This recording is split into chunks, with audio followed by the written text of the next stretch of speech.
7ാം ക്ലാസ്സിൽ നിന്ന് 8ാം ക്ലാസ്സിലേക്ക് പോകുമ്പോൾ എന്തെങ്കിലും മാറ്റം ഉണ്ടാവുന്നുണ്ടോ? നിങ്ങളിപ്പോൾ ഏത് ക്ലാസ്സിലാണ് പഠിക്കുന്നത് വെച്ചാൽ 7ാം ക്ലാസ്സിലെ കുട്ടികൾ പറയും, സാർ 7ാം ക്ലാസ്സിൽ എക്സാം കഴിഞ്ഞിട്ടുണ്ട്, ഞങ്ങൾ 8ാം ക്ലാസ്സിലേക്ക് പോകാൻ നിൽക്കുകയാണ്. പല ആൾക്കാരും സ്കൂളൊക്കെ മാറിയിട്ട് പുതിയ സ്കൂളിലൊക്കെ പോകാനിരിക്കുന്നുണ്ട്. നിങ്ങൾ ആദ്യം മനസ്സിലാക്കേണ്ടത് 7ാം ക്ലാസ് വരെ അപ്പർ പ്രൈമറി അഥവാ UP ആണ്. 7ന് ശേഷം അത് ഹൈസ്കൂളായിട്ട് ഒന്ന് അപ്ഗ്രേഡ് ചെയ്യുന്നുണ്ട്. അത് നിങ്ങൾ എപ്പോഴെങ്കിലും ശ്രദ്ധിച്ചിട്ടുണ്ടോ? എവിടെയെങ്കിലും നോട്ട് ചെയ്തിട്ടുണ്ടോ? അത് മാത്രമല്ല ഉണ്ടാവാൻ പോകുന്നത്, വേറെയും കുറച്ച് കാര്യങ്ങളുണ്ട്.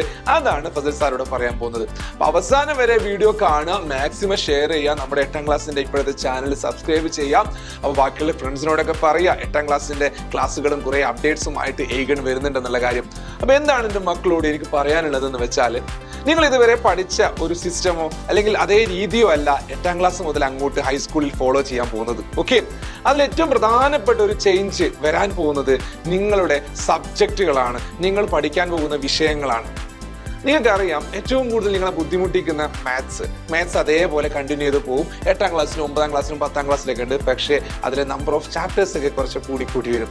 ഇനി നിങ്ങൾ മനസ്സിലാക്കേണ്ട ഒരു കാര്യമുണ്ട്, സയൻസിലാണ് വലിയൊരു ചേഞ്ച് വരാൻ പോകുന്നത്, അടിസ്ഥാന ശാസ്ത്രത്തിൽ.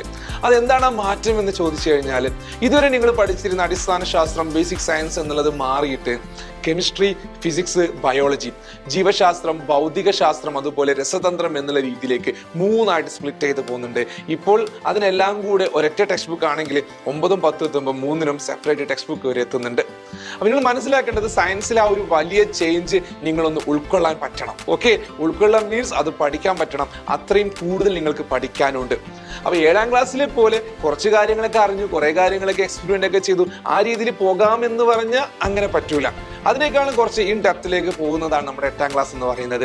ഒരുപാട് മാറ്റങ്ങളുണ്ട്, ഒരുപാട് ചേഞ്ചുകളുണ്ട്. അപ്പൊ ആദ്യം അതിൽ മനസ്സിലാക്കേണ്ടത്, നിങ്ങളുടെ സബ്ജക്റ്റിന്റെ എണ്ണം കൂടിയിട്ടുണ്ട്, വിഷയങ്ങളുടെ എണ്ണം കൂടിയിട്ടുണ്ട് ഇൻ ദ സെൻസ് നിങ്ങൾക്ക് 10 സബ്ജക്റ്റ് ആയിട്ട് മാറിയിട്ടുണ്ട്. അപ്പൊ അത് ആദ്യം അങ്ങ് ഉൾക്കൊള്ളണം, അക്സെപ്റ്റ് ചെയ്യണം. ഓക്കെ, അപ്പൊ അതിനനുസരിച്ച് പ്രിപ്പയർ ചെയ്യണം. അപ്പൊ സർ, ബാക്കിയുള്ള അപ്ഡേറ്റുകളൊക്കെ ഒന്ന് പറഞ്ഞു തരാവോ? 8ാം ക്ലാസ് ഒന്ന് എളുപ്പമാക്കി തരാവോ? ഞങ്ങൾക്ക് ചെറിയൊരു പേടിയൊക്കെ ഉണ്ട്, 8ലേക്ക് ഹൈസ്കൂളിലേക്ക് പോകുമ്പോൾ നല്ലപോലെ പഠിക്കാൻ പറ്റുമോ? ഒന്നുകൊണ്ടും പേടിക്കേണ്ട. ആദ്യം തന്നെ നമ്മുടെ ഏകന്റെ ചാനൽ സബ്സ്ക്രൈബ് ചെയ്തിട്ടോ, ഞങ്ങളുടെ കൂടെ ഇങ്ങോട്ട് കൂടിക്കോ, ഫ്രണ്ട്സിനോട് പറഞ്ഞോ. അപ്പൊ എല്ലാത്തിനും ഏകൻ ഉണ്ടായിരിക്കും കൂടെ നിങ്ങളുടെ 8ാം ക്ലാസ്സിലെ ഇനിയുള്ള യാത്രയിൽ. അപ്പൊ നമുക്ക് ഇനിയും കാണണം. Thank you. കൂടുതൽ അപ്ഡേറ്റ്സുമായിട്ട് ഇനിയും വരുന്നതായിരിക്കും. Bye, see U.